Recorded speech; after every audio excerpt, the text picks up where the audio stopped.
এটা শুভম সলিটেয়ারের একমাত্র 3 BHK flat, যেটার থেকে সেন্ট্রাল লন দেখা যায়। মানে যত অনুষ্ঠান সোসাইটিতে হইব সব আপনি আপনার ব্যালকনি থেকে দেখতে পারবেন। 11 ফিটের ব্যালকনি কিন্তু এটা। প্রথমে আপনারা বেডরুমটা দেখায়, 12 ফিটের একটা বেডরুম, খুব খোলামেলা বেডরুম আপনারা এখানে দেখতেছেন। স্পেস নিয়ে কোনো প্রবলেম আপনাদের হইতো না এই ফ্ল্যাটগুলোতে। এটা একটা হল রুম, আমাদের এই ফ্ল্যাটটার বক্স স্টাইলের খুব বড় একটা হল রুম আপনারা এই ফ্ল্যাটটাতে পাইবেন। কিচেনটা আগে দেখাই। আগেন কিচেনটাতেও সানলাইট কিন্তু আইতাছে, মানে আপনার কিচেন কখনো কিন্তু ডার্ক হইতো না, সব সময় কিচেনটা এভাবে আলোকিত থাকবো। আপনি প্রপার মডিউলার কিচেন এটারে কিন্তু করতে পারবেন।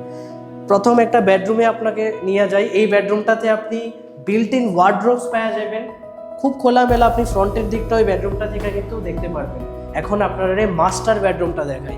এই মাস্টার বেডরুমটাও খুব বড় সাইজের একটা মাস্টার বেডরুম, 11 ফিটের। এটা তো বিল্ট ইন ওয়ার্ডরোব স্পেস, এটা থেকেও আপনি সোসাইটির গার্ডেনগুলো দেখতে পারবেন। এই বেডরুমটার অ্যাটাচ ওয়াশরুম হলো, এটা খুব বড় সাইজের একটা অ্যাটাচ ওয়াশরুম করা আছে এটাতে। এটা হচ্ছে একটা কমন ওয়াশরুম। এই ফ্ল্যাটটা মাত্র 1041 স্কোয়ার ফিটের একটা ফ্ল্যাট। এই ফ্ল্যাটটার ডাউন মানি কত, এটার ইএমআই কত, দাম কত, এটা জানার লেগে আপনি শুভম সলিটেয়ারে একবার সাইট ভিজিট করতে আসেন।